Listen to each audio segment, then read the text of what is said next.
Hello everyone, we're in section 6.3 and we're going to look at exponential functions. So the definition, an exponential function is a function of the form f of x equals a to the x where a is greater than 0, a is not equal to 1, and we say here that a is the base.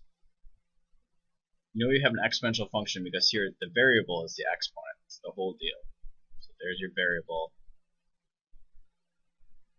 and it's the exponent this time.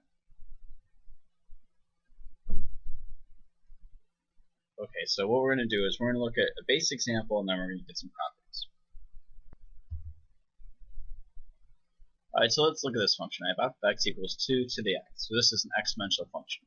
Here my a value is 2, and that's my base. And the exponent here is the variable. And I'm going to try to graph this guy. And what I'm going to do is I'm going to just try to do a bunch of ordered pairs here until we see the pattern. So remember, I'm choosing values for x and plugging them in and see what the function gives me.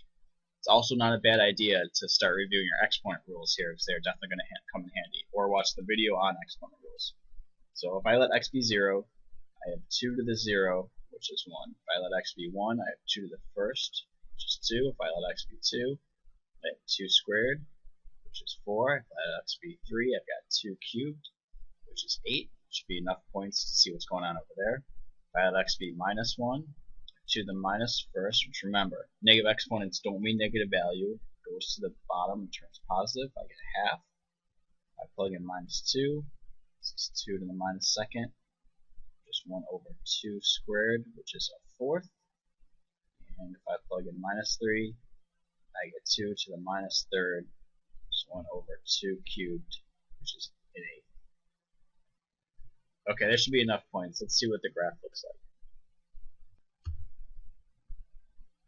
Okay, and here's my graph. It has this exponential growth idea. Where here, when I plug in 0, I get 1. I plug in 1, I get 2. I plug in 2, I get 4. And then the function starts growing very fast. Plug in 3, I get 8. You see that from these values. It starts growing, get faster and bigger and bigger and bigger. And when you plug in these negative numbers, it gets closer and closer and closer to 0. So we're going to find out in a second. You're going to have a horizontal asymptote out this way. It's getting closer and closer and closer and approaching this value of 0. Okay, let's look at some properties. Okay, here are your properties. Anytime your base is greater than 1. Your domain is everything. Your range here is positive numbers only. So it doesn't hit 0, but 0 up to infinity, and here we're open. There's no x-intercept. You never hit the x-axis, because again, you can't get that value of 0 for the range.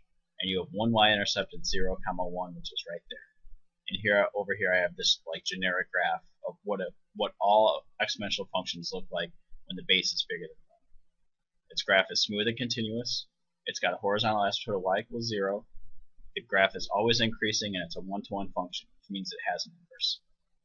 With these exponentials, you have to look at the base. If the base is bigger than 1, it's going to look like this. But if the base is between 0 and 1, then the graph is going to look a little different. So let's take a look at the properties when the base is between 0 and 1. Okay, when your base is between 0 and 1, what the graph is going to do is it's going to kind of reflect about this y-axis, and it's actually going to be a decreasing function.